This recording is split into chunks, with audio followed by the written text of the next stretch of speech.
If you watched our gardening segment in the spring, then you are very familiar with landscaper Doug Pratt, and Doug is back. He is back because seasons are changing, so he's going to tell us how to get our garden prepared.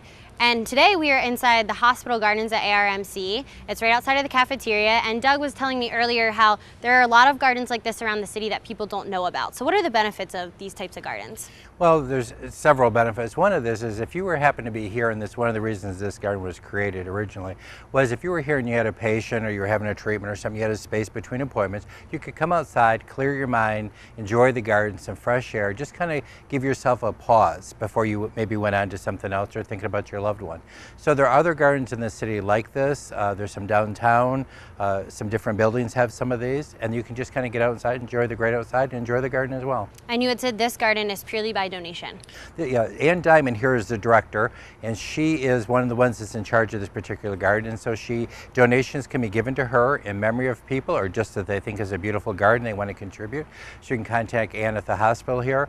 But it's a way for us to continue to expand this garden. It started out much smaller, and through years of donations, we've continuously let this grow. And now, aside from gardens like this, but if you're a homeowner and you have a garden and the seasons are changing, so what should we start to do? Okay, as you see, we've had a couple of frosts, right, and it's got below freezing. The ground's warm enough that it hasn't really caused much damage, but we hate to say it, but it's on the way. Snow will be coming. You wouldn't know with a day like today, though. No, it's gorgeous today. But with the snow coming and the frost coming and stuff like that, stuff is going to start getting burnt back. And so what you would do is start trimming, fertilizing, putting grub X down. Again, the adult grub, we talked about this spring, has started laying eggs in August, September. And so those eggs are going to be hatching, so a good time to get your grub X out again. Good time to do fall fertilizing so that your plants have a nice hardy start in the spring. So just a long list of stuff you can do. And what would you say is the very first thing you should do?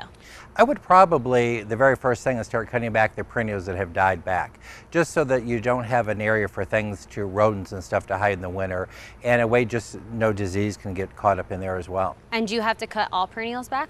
Some people do and some people don't. It's basically a preference. Myself as a gardener, I think that you should cut them back, and each one cut back's a little bit different depending on the variety, but typically they're about 6 to 8 inches from the ground.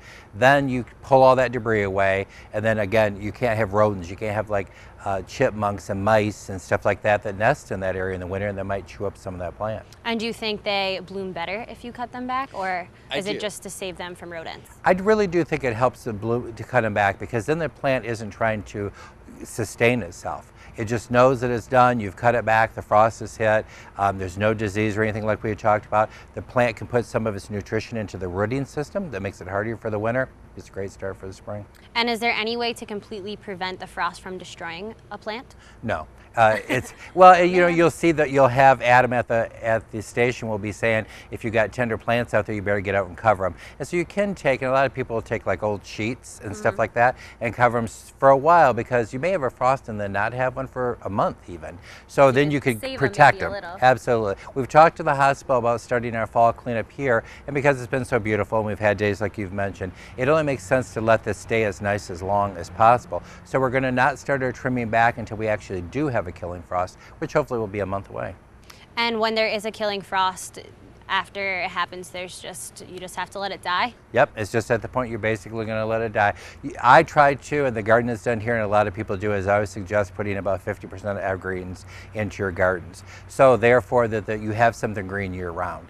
But the perennials themselves bloom for about a month or so. Each variety is a little different at a different time of year, as we talked about. But at the point that the frost hits them, that's basically the end. Well, thanks so much, Doug. And if you would like to continue learning about what to do with your garden as winter approaches, Doug will be back for the next few weeks, so continue to tune in.